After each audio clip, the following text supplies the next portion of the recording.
Hello, happy Friday. Welcome to another CMO Circle webinar. My name is James Famlin. I'm one of the co-founders over here and one of the admins of this particular call. We're crossing the Rubicon again today. AI in marketing, mind-blowing stuff. Delighted that you're here. If you're watching back on YouTube, please like, comment, and subscribe below. Hit the subscriber bell. Yes, this is being recorded, even though you know that, even though you're watching recording, but we like to tell people anyway. Yeah, we've got two incredible sets of speakers this week, which is a little bit different. Talking about, again, how AI is helping them from different areas of marketing. I'm going to pass those guys on to a sec. So we have a couple of talks, around about 20 minutes each. You have the ability to ask questions throughout, so please do ask questions in the chat, and those guys will answer, and I'll help moderate as we can. We'll have a little break, and then we'll go on to the next speaker, so that'll be great. So let me introduce my first couple of speakers, Lee Woodard and Ben Salmon from Vecaris. I'll let you guys do an intro if that's okay. Lee, Ben, can you introduce yourself and tell everybody what you're up to? Hello, circlers. Happy Friday afternoon. Oh, what's going on there? Hello, circlers. Happy Friday afternoon. Lee Woodard, long-time circler. James has put up with me for far too long, which is very kind of him. Co-founder with Ben and Xavier, who's also a circler, of Vecaris, which is an AI consultancy. Really happy to take you through today all of our thoughts about marketing, because that's where we started with our journey about a year ago. Amazing. Welcome, Lee. Ben? Hi everyone. Yeah, part of Vecaris, a data geek at heart. So looking forward to chatting through the art of the possible with AI. Okay, spoiler alert, some AI geekery immenses. So we're all here for that. Amazing. Let me pass on to Luke and DG, who are going to give an intro to themselves and they're going to start their talk. So Luke, maybe DG, you want to introduce yourself and then get cracking with what you want to tell people about today. Sure.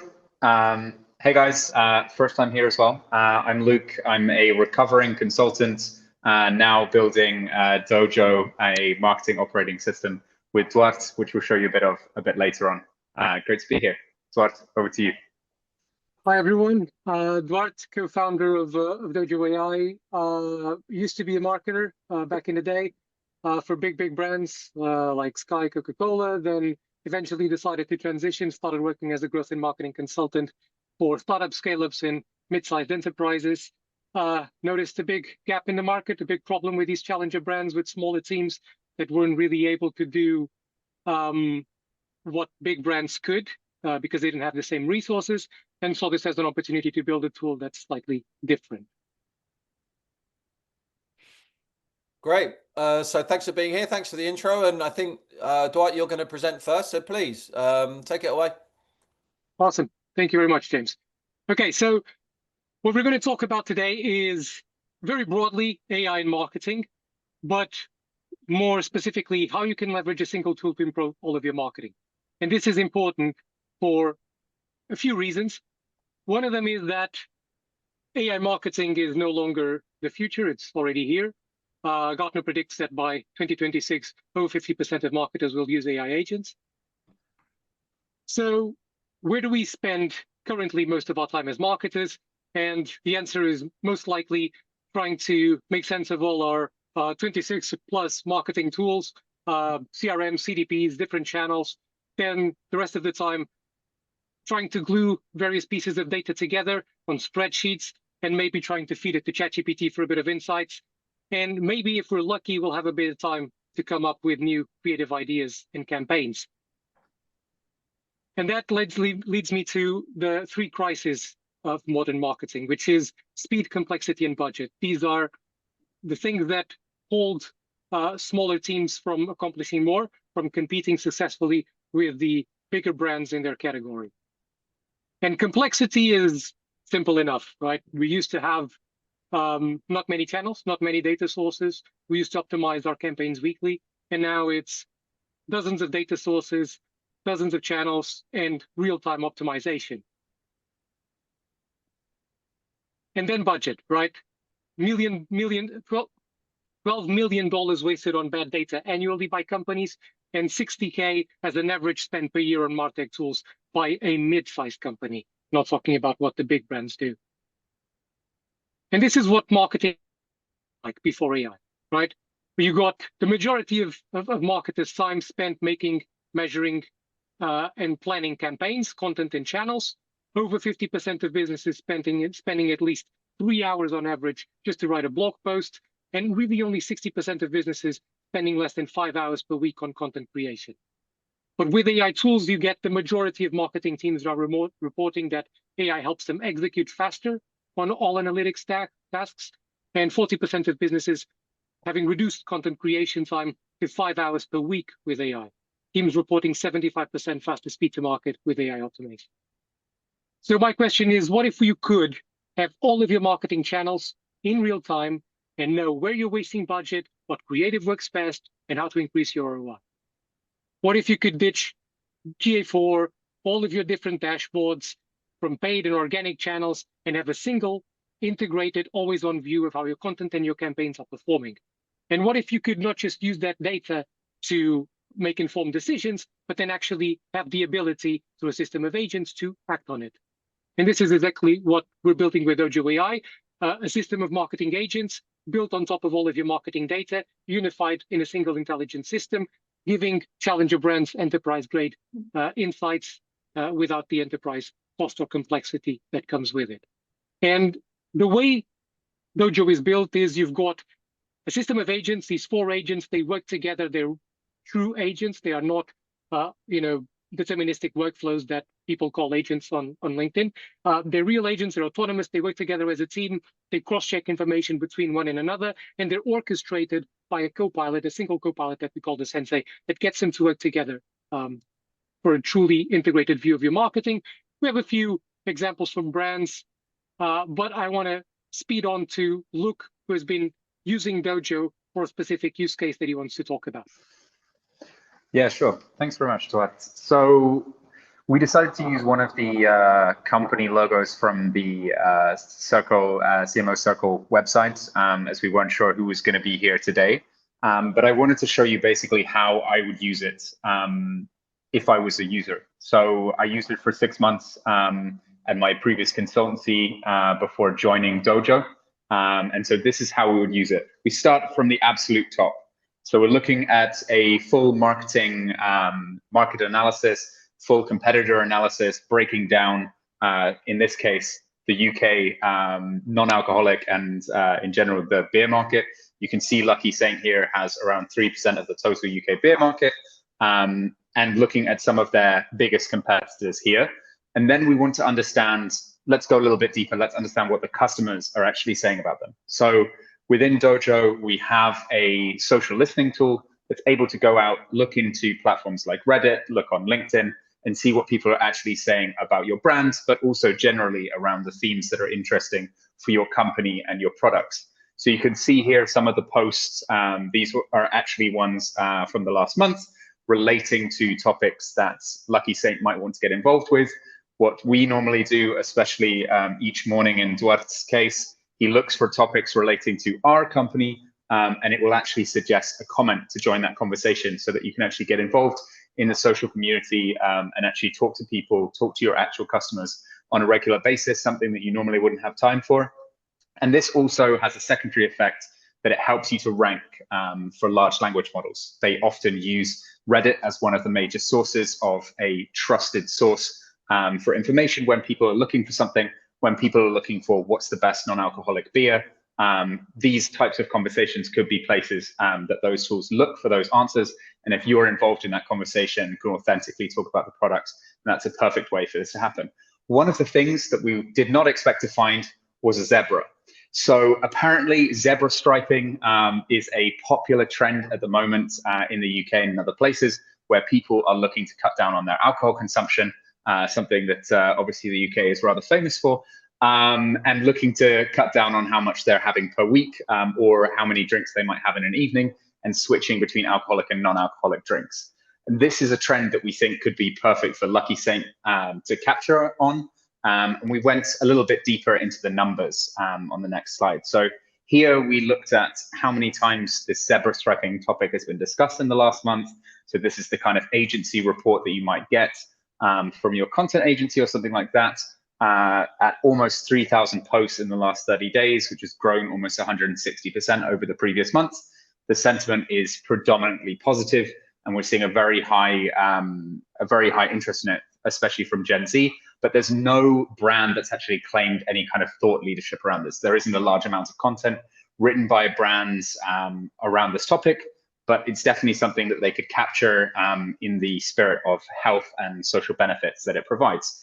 So we looked into the keywords and all of the different topics that are being discussed here for Lucky Saint, looking at which terms they might want to capture. Because when we looked into their SEO, we realized that they're only ranking for around 3,000 terms in the UK, comparing that to their competitor or aspirational competitor in the US, Athletic Brewing Company, who are ranking for almost 80,000. So we were looking at which ones here could be interesting, obviously zebra striping being one of the ones that we brought up. But we also wanted to think about how it would work for LLMs. Obviously, a lot of people at the moment are talking about GEO or AEO, and how you want to rank for LLMs. You can see here Lucky Saint ranking for the question, what's the best alcohol-free beer available in the UK? But it's very specific to their actual product. When people are looking for, hey, what should I drink while I'm pregnant? Or, hey, I'm trying to cut down on the booze, what should I do? Those are very different ways of formulating that question, and they are ones where it would not come up.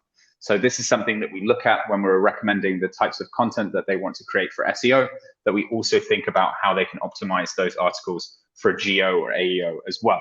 So on the next slide, you can see a draft article that I made for them. They're not a client, by the way. I just hope one day they might be.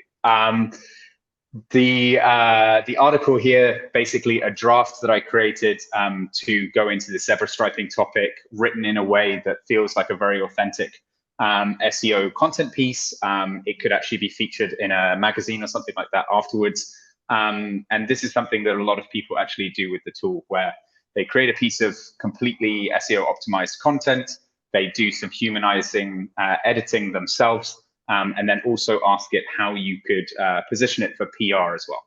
And I thought, the only thing more extreme than talking about this in an article is actually creating a full campaign around it. So the Lucky Saint can is very famously very vibrant, very blue. And the only thing brighter than that blue is throwing a beautiful zebra print on top.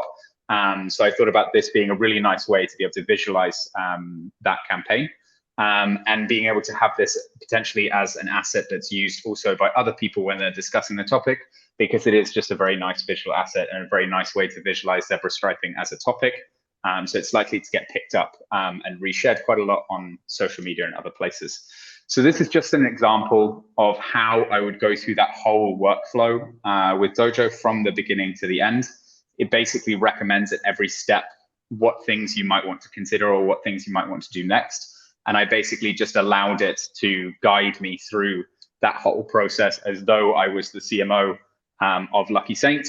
And this is just kind of a thread that you can have with the tool, where you can go back and forth and brainstorm ideas. It escalated a lot, and in the end became actually me planning out a full ambush marketing campaign for the London Marathon, and how they could sneak into being featured a lot for the London Marathon, swapping, showing a medal for a beer, giving people their sporting tops, then also creating a running club, sponsoring a paddle team. It got a little bit out of control. But this is kind of one of the things that we see with this type of tooling, is when you can strip away the boring everyday parts of, oh, it takes me so much time to optimize my Google, optimize my Meta, look at all of my results, look at all of my analytics. You have time to be able to come up with the campaigns and the creative ideas that are going to be the most impactful. And I hope you guys can see the screen. I'm showing the Dojo tool. This is a kind of a sneak peek behind the scenes of what Luke did with Lucky Saint using Dojo without us having connected to any of the Lucky Saint first-party channels, because they're not our users. So this is just from using the research agents, right? We've got an AEO SEO agent, but we also have a brand research agent that looked up everything around Lucky Saint, analyzed the positioning, analyzed the market, analyzed the SEO, analyzed the social listening, brand conversation, AEO data, And this is where Dojo really shines, is that it doesn't really just give you the data, it gives you the strategy. So it identified the zebra striping movement, and it told Luke exactly what the strategy should be for this specific use case. So this is a kind of a look at what it can do without your accounts connected to it, but with your accounts connected to it, you can go much further. And one example is, and I'll use here a fake company to get into it.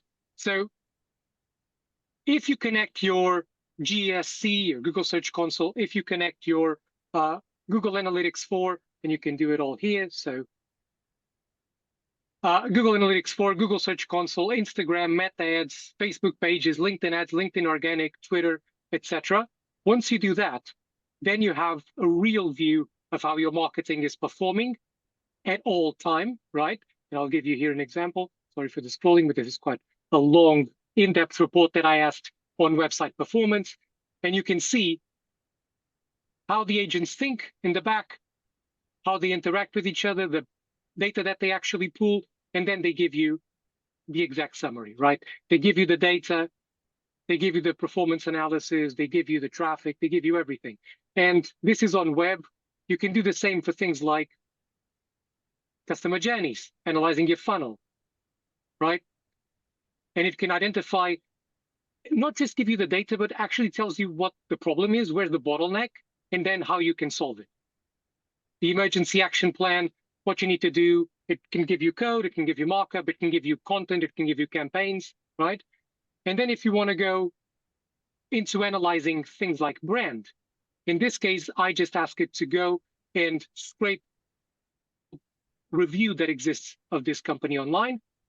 And it went through over 3,000 reviews and basically gave me an overall rating, proxy for NPS, measure of customer satisfaction, compared it with industry benchmark, went to Trustpilot, Google Play, iOS App Store, etc., etc. And it doesn't just get the sentiment, right? It's not just positive, negative, neutral. It actually understands through natural language what's happening here.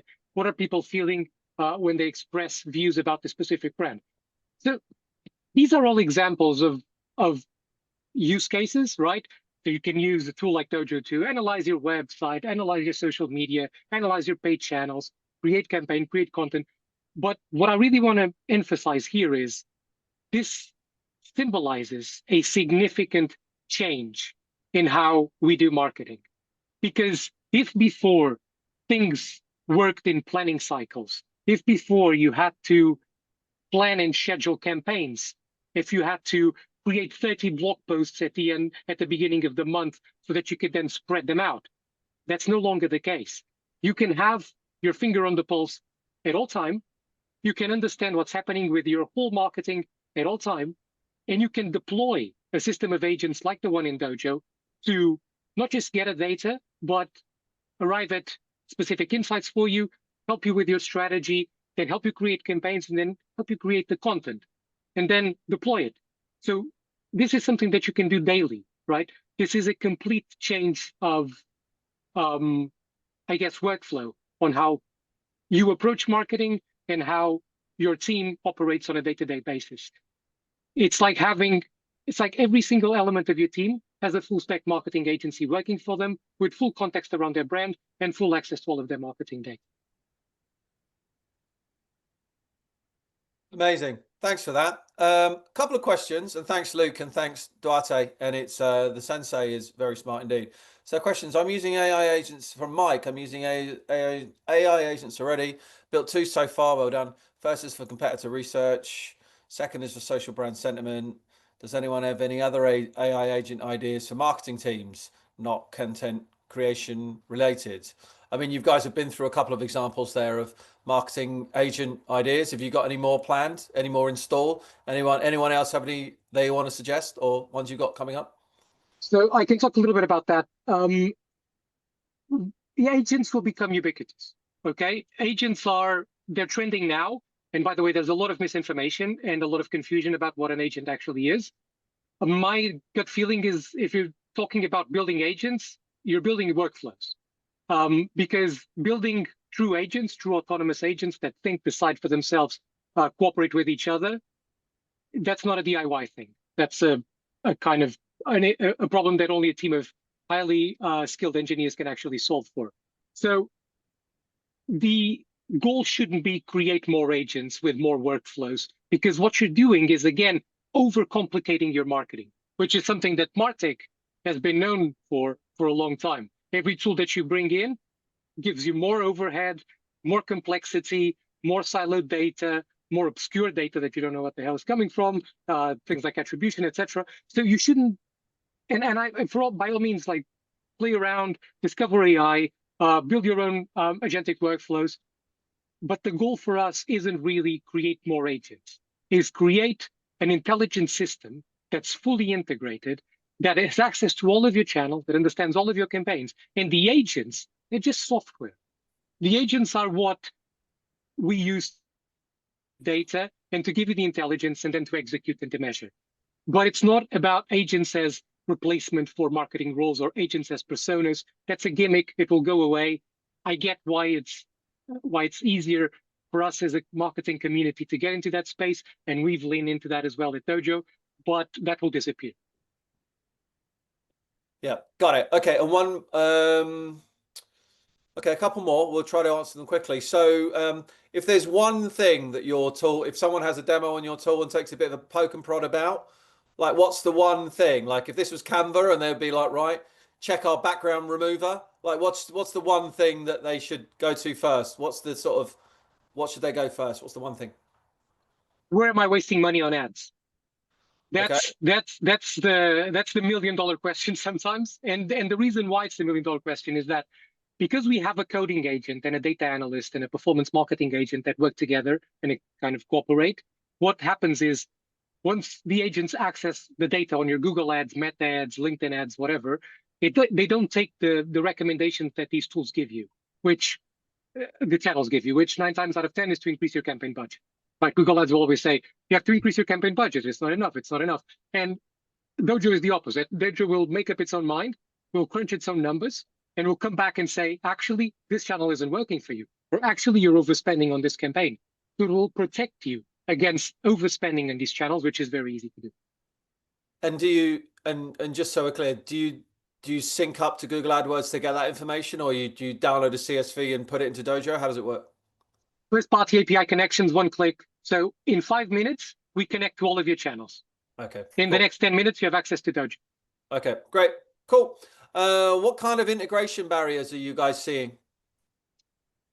Data integration in marketing is all there. Our first 6 months of building was just getting the data foundation and the data layer right. It was tough. But right now, we're integrated with probably about 70% of the channels that we want to integrate with. What we're missing right now is CRM. So CRM is for us the next frontier. You can still upload your own CRM data into Dojo for context and to help it kind of analyze so for example, do correlation modeling at scale. It does that when it has your CRM data, but we want to do it as a first-party connection so that it can really tie up the brand, the performance, and then the business side of marketing. Okay, got it. Okay, is Dojo model designed to RAG or RAG? Someone tell me what that means. On top of custom agents and built on one of the big tech platforms for compute, etc. Can you share more on the infrastructure on how Dojo works and scale, keep pace with change? Quick answer if it's possible. I'll try and do a very quick answer. So Dojo is built slightly different. You've got a data engine that's self-learning with human reinforcement that connects to your data. As soon as it's connected, the agents set off on their own. They collect all of the data from your channels. They also go and collect all of the data from the open web. So they go to the review sites, communities, Reddits, whatever. They collect all of this brand data as well. They pull it into the system, and they build what we call the Dojo graph, which is a knowledge graph of your brand and a digital twin of your marketing performance. So that's basically what you get, is almost like having a model that's trained on your brand, trained on your marketing, and that can answer all of your questions and help you execute. Amazing. And final question. Thank you, Richard. Right, of course. You've got some interest in the chat. You've wowed some people, so congrats. How do people get access to the tool? Is it public? Can people check it out, take it for a spin? How does it work? Absolutely. All they need to do is go to our website, dojoai.com, fill in the early access form, and we'll contact them within 5-10 minutes. we'll set up a demo, and then we can take it from there. Otherwise, they can just find me on LinkedIn, ping me a message. That'll be quicker. Okay, and I think in the post-event email, which everyone that's here should receive, we'll send a link for people to follow and they can get in contact with you, correct? Correct. All right, love it. Duarte, Luke, pleasure. Thank you for that, very much so. Moving on to our next speakers, Lee and Ben, over to you, sirs. There we go, hang on. Can you see that? Let me know, because obviously I can't see it. We can see it and we're letting you know. Okay, hello everyone. So, right, okay, going to take the steam out of this a little bit. So, Vecaris, we are an AI consultancy. We're not a software business. All of us come from the 90s, and a lot of AI feels very much like the 90s at the moment. A lot of excitement, a lot of heat and light. And so we believe that actually it's time to measure twice and cut once, essentially. So let me, so quick bit of context, just to take the steam out for a second. So marketing is in a crisis. It has been for about 3 years since the pandemic. Rather than it's got electrolytes, everything is now, it's got AI. Everything is with AI, and that's covering an awful lot of problems that existed with marketing long before AI came along, essentially. So we wanted to go back to first principles, and what we're seeing is that Silicon Valley has decided that marketing is a problem to be solved by technology. They've been trying to do it for 10 years with marketing transformation, and essentially they want everyone to work like this. That's their view. They believe that's the easiest way for everyone to work. This is where the most money is. And the fear is that marketing and creative industries are being pushed down into smart automation. And that has got a lot of worries for a lot of people. And we're seeing a lot of tools that are being driven towards doing that without much human thought.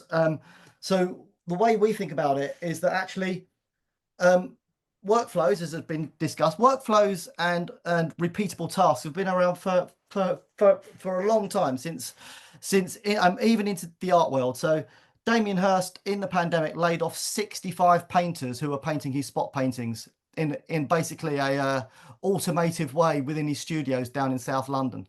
So it's not just marketing. Everything has workflows. Even Damien Hirst, who then signs them at the bottom, sells them for millions and millions and millions of pounds. So workflows aren't a thing to be worried about, but it's where the intelligence hides. And what Vecaris is all about is uncovering the intelligence and then helping marketers think about the best place to apply AI to the intelligence that already exists within their business. And the reason for that is, I was at the drum event yesterday. This man came along, and actually this was a quote from yesterday. The CEO level desires to implement AI as fast as possible. It's a change management problem, not a technology problem. To achieve change management, you often have to change management. His whole view is to take costs out of marketing. That's his whole thing. He believes that the only way marketing survives if it becomes practically a zero cost business. That's where he's going. That's what he believes. That's what he spent 45 minutes telling everyone at the drum yesterday. Now, is he right? Well, he's got 400 million quid in the bank, so he's probably right on some things. But in this instance, he's not wrong that there is a CEO desire to drive costs out of the business because of the way the world is working at the moment.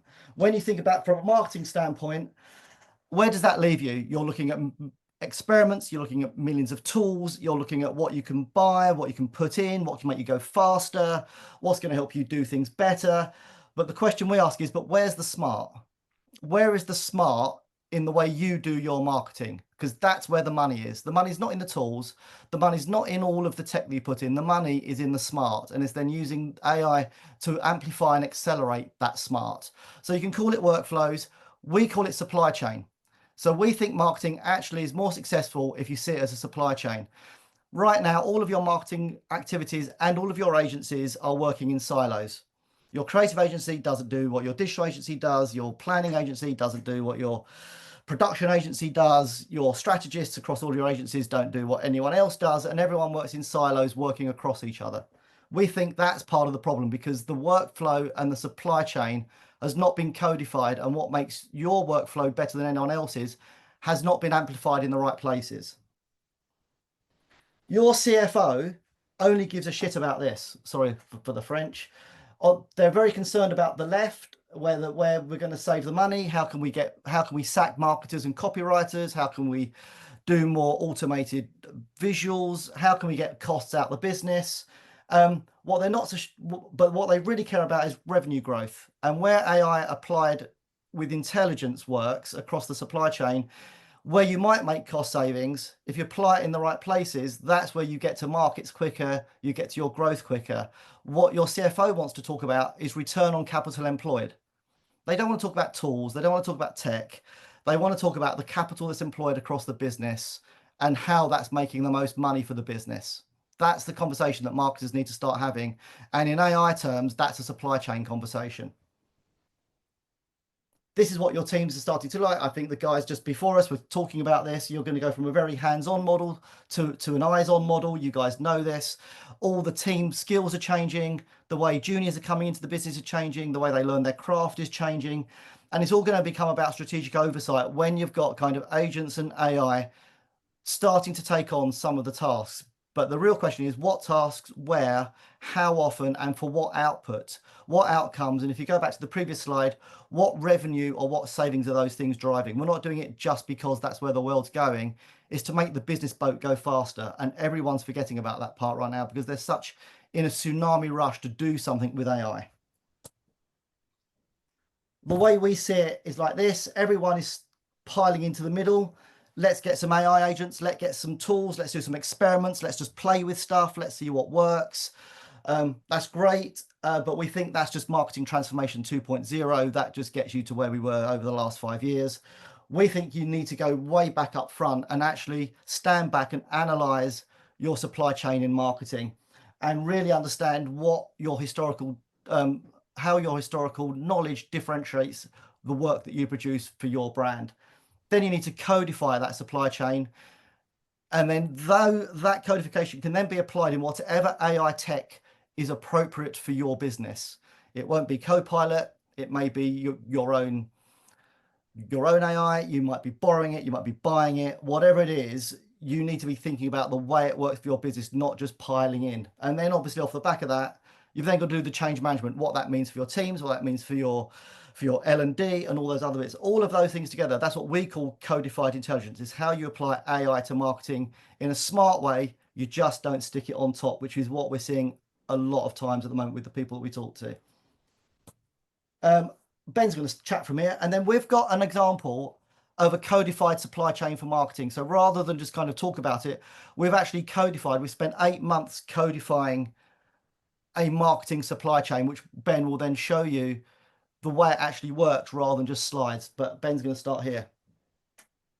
Thanks, Lee. So the important bit in terms of defining that process, once we've defined the process, trying to bring that to life requires a couple of elements. So on the left-hand side, we've got the inputs. And if you think of those as context, that could be brand guidelines, what your customers look like, historical campaign briefs, could be media plan, product information, things like that. That gives you context. What that allows you to do is at scale, then you can have templated prompts which use the context to execute a task or number of tasks. So in this example, we're taking those inputs, we're running it through a predefined templated prompt. You can potentially change out different LLMs. Different LLMs work well for different reasons, different purposes. So you might decide that Grok's working for you, or Llama, or you might find that ChatGPT is working better. So yeah, you can change out the LLM as an example, and then you can create outputs. And those outputs can be used for a couple of purposes. The outputs can be used for the creation of a report that you can read and you can consume, or those outputs can then be used as an input to the next part of the process. So in this example, and we'll look at a couple of examples in a minute, but in this example, we're then creating another output, which is then running another subsequent process. And in this particular example, it's pushing it out to AWS for storage, or it's creating an HTML file. So from an end-to-end workflow perspective, this is just an example of the constituent parts that we want to do within a given individual process. So I'll stop sharing, and Ben's just going to quickly share his screen and show you an actual workflow. So can everyone see that? Yeah, perfect. Okay. So just a quick example, we're just going to whip through an example. It's for a travel business, and it's just to bring to life how would you as a marketeer run through this, and what would the execution look like. So if I start with the documents, what we're going to do is we're going to go and look at the context. So as an example, we've got some information about the company, the business model, in what the products they sell, average selling price, competitive landscape. All of this stuff would come from the business. None of this stuff is necessarily new, but at this process, we're just trying to give, before we're running the AI, everything, all the context that we need. We might have some stuff on customer segmentation. So we've got different segments, different customer value, their interests. It could be behavioral, it could be psychographic, doesn't necessarily matter. It's to give us the information for our prompt before running our prompts. You know, simple things like product catalogs, what the product is, what different type of information we have, and then all the way through to the good old classic, if we just have a look, things like media plans. We could have life stage information. We might have seasonality information would be things like what's going on at this time of year. So all of those things become inputs into our process. So in this example, we just mapped out what we think the key stages are of a customer process in terms of from a marketing perspective in the supply chain. So we've got a couple of different things we're going to look at. We're going to look at audience planning. We're going to look at message planning and campaign planning. That's kind of, if you like, the marketing planning stage. So that's not actually making anything. That's just helping with the planning process. Then it's about creating stuff, creating a campaign brief, creating a production brief, and creating some example assets. And then post-process, looking at campaign performance, what's worked from a trading perspective, what hasn't worked, where the areas of opportunity might lie. So if we just look at, for example, in the marketing planning process, so in that part of the supply chain, we've effectively got 3 tasks we're trying to do. Now, this might be, for some people, this might be 5 tasks. There might be compliance, for example. There might be pricing. There might be legislation. In this example, for travel, we've just done 3 really, really simple tasks. So task 1 is creating an audience. And what we're trying to do is we're just trying to understand the audience.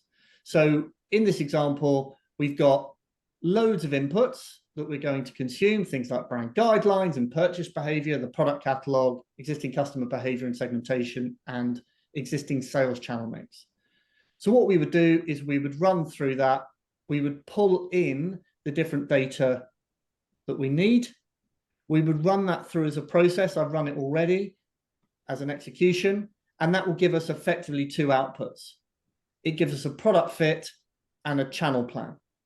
Now, interestingly, as marketeers, we do this already. Like, this is not new news. What we've found is lots of times that's in lots of different places. So we have lots of different product information and product fit information distributed across the business. So in this example, just to look at what it produced, it aggregated lots of different data. It summarized and looked at all of that data and created us a really simple product fit. And it's saying, for the young travelers that look like this is their sales contribution. Our top 3 product recommendations are international flights, domestic flights, long-haul flights. The best time of year to target those people is June, July, August. And then it gives a little synopsis about those people. Again, not particularly generative at this stage. It's just grabbing the data and giving us a quick view of this is the product fit for that audience. Fine.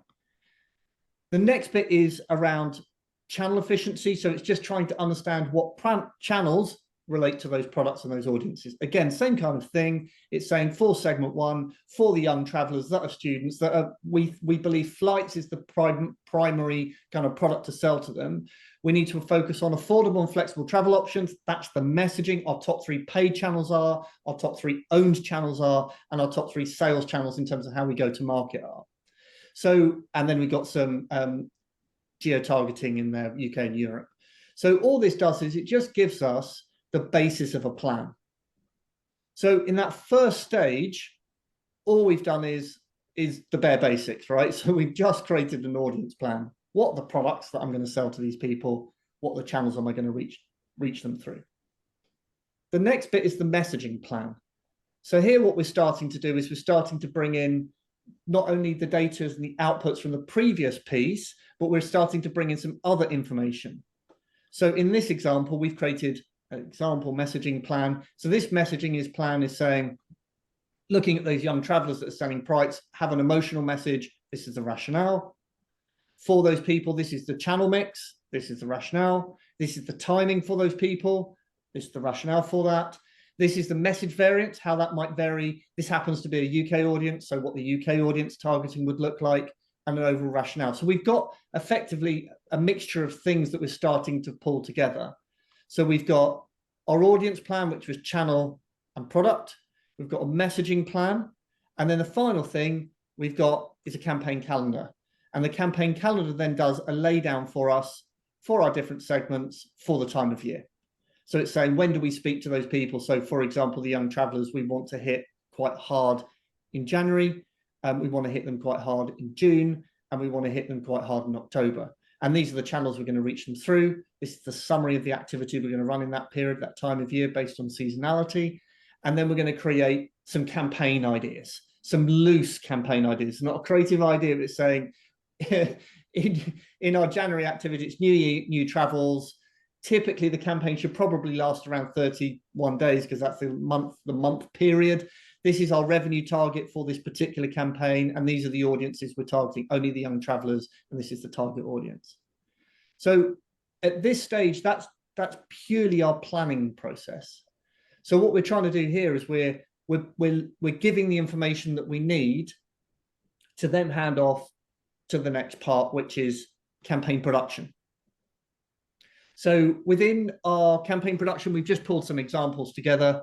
We've got a very simple production brief that would go through and take the information. Now, some of that information, like the messaging plan and the brand guidelines and the other pieces and the campaigns, have been generated in the previous step.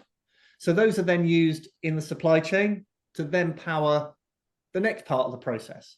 So the example output here, we had a product brief, just the CMO circle. We've done, for example, a January brief, or we've done a February brief. And what it's done is it's then come through. We've chosen the month of February. It's then told us the key seasonal factors in February that we want to hit and what we're going to say to each of those people. Now, we already know the key audience isn't young travelers, but if we do have to hit those people in that month, this is what we're going to say to them. So it's just giving us a production brief, kind of the kind of things we want to talk about, the key message we want to do, so we can then go and produce some of that content.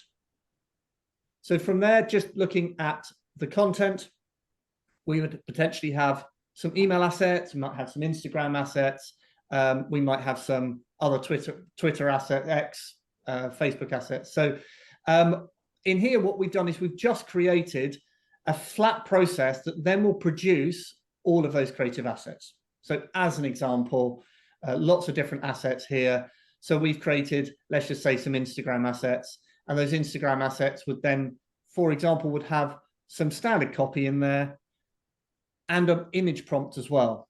And when we run that image prompt, it will actually go and generate the actual asset as well as part of that process. Now, this is just illustrative. We're not at this stage necessarily selling this as a tool that we would then buy off the shelf and then hook this in. But what we've done is we've, as a test for one of our clients, SGO Travels, we've pushed this data directly into their platform, which they can then go and schedule. So within Hootsuite, for example, or within Klaviyo, for example, for email. So that's kind of like the end-to-end campaign production piece. Kind of wind the clock forward. one of the things that we've also seen in the supply chain is the iterative nature of what are we going to do next, what's working and what's not working. So we've got two things, we've got trading analysis, and then we've got trading recommendations. So within the trading analysis, we would typically get trading data, not non-personal identifiable information. Normally we would probably look at and recommend. And within that, we would then take that data, execute it, and then it would have some very, very simple recommendations. At this stage, all it's doing is a summarization of raw data. So it's not actually telling you what to do, it's just doing a quick summary. So it's saying, you made this much money, it's up or down. You did these number of transactions, up or down. The variance is predominantly down to a change in average order value. So it gives you just that snapshot view of trading performance. It gives you a snapshot view of channel performance. It gives you a snapshot view of product performance, new versus existing customer, returning users, new customers. And then it's doing an element of interpretation. It's not giving recommendations. All it's doing is the classic observations, factual observations. It's not actionable insights at this stage. It's just saying, we think the reason for that is because of this. So repeat customers were down, probably because they made less transactions.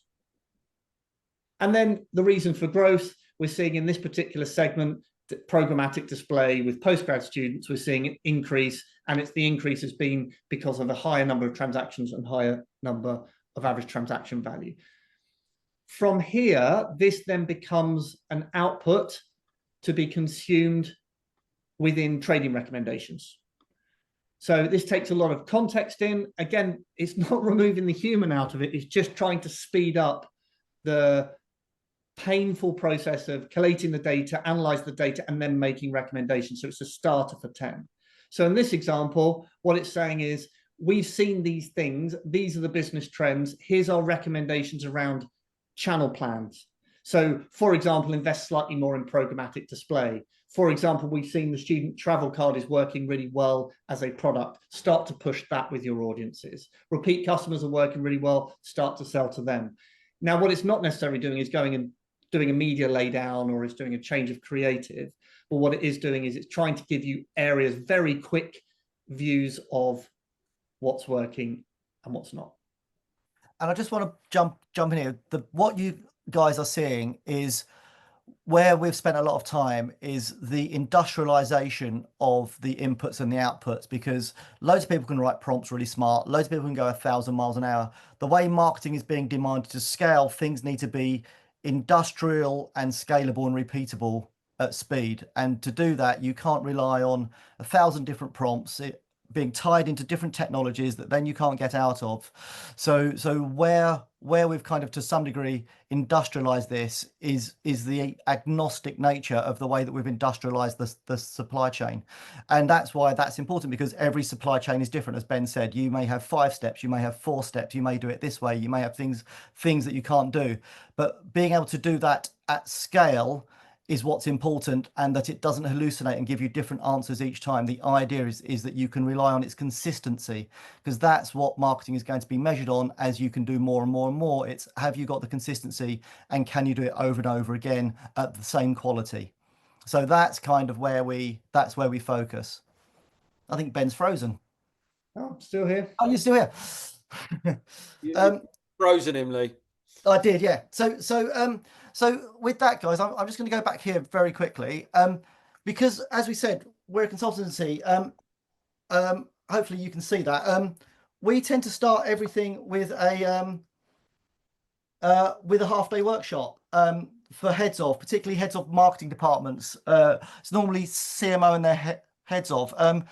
We are happy to be offering this to everyone on the CMO circle on the call. We're going to offer 30% off this for you guys. If you're interested in having us come in and spend a half day with your teams, actually take a step back and actually talk about what is your supply chain and where your current experiments fit in, give us a shout and we'll do you mates rates on the way we normally do this for our clients. But obviously we're all friends here. We just want to help you guys go faster. So that's us.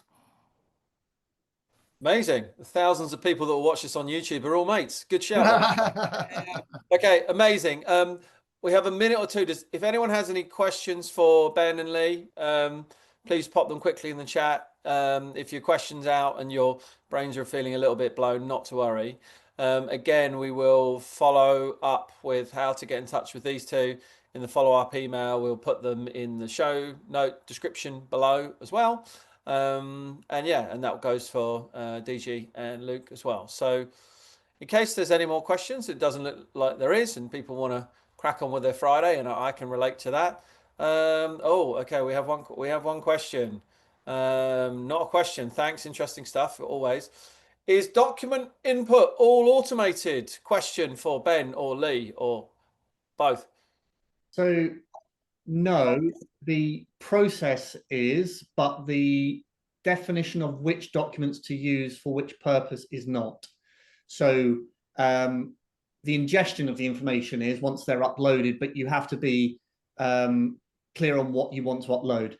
So it's to be clear that the way that this is built is, and the way that we conceptualize this is it's not about going to the kind of the internet for all of the answers. Your context and your information should feed the LLMs from only your data and your documents. Again, it's not about hallucination. It's about actual facts. There you go. Facts versus hallucination. Amazing. Thanks, everybody. Thanks for participating. Thanks for everybody that's watching it back on YouTube, liking it, sharing it, all that type of stuff. Amazing. Let's cross the Rubicon and let's stay there and crack on with our more AI in marketing. Thanks, everybody. And thanks for being part of it. Thanks.